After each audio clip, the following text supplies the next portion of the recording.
Next tonight, it's known as a haven for scientists and gardeners, but it turns out Kew Gardens is also an inspirational place for designers, artists and writers alike. From Virginia Woolf to Dame Vivienne Westwood, they've all produced work based on the plants there. So we sent Martin Stew to meet an author who's just written a book based there to find out why Kew triggers such creativity.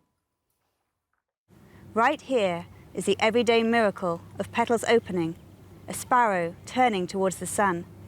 He sees it all the time, the impulse to create at the core of the universe. It's in every sapling whose only ambition is to bear apples. Whatever it is, it calls forth his humility, and he sees it in the people who come. They remember, wonder. Tor Udall's debut novel isn't just inspired by Kew Gardens, it was written here too. Well, I was living in a bedsit basically on Kew Road with really high windows, not a very nice place to write, so I would come and sit on a particular bench by the lake, and I was working on a different project, but the garden just enchanted me.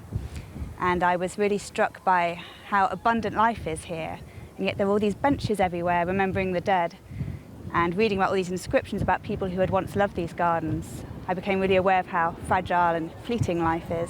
1,000 Paper Birds explores the link between 5 strangers' lives. It's set over 1 calendar year at Kew Gardens, but took 7 years to write. So this is the bench where I did most of the writing of the book.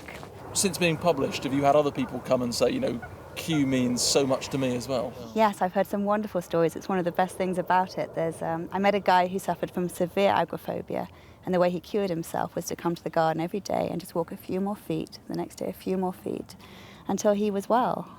Tor's following in the footsteps of many icons who have been inspired by Kew.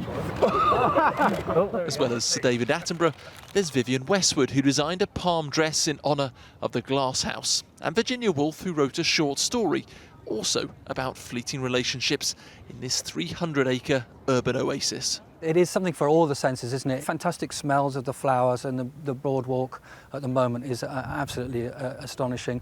But we have many artists, many authors who get in contact and take inspiration from the gardens.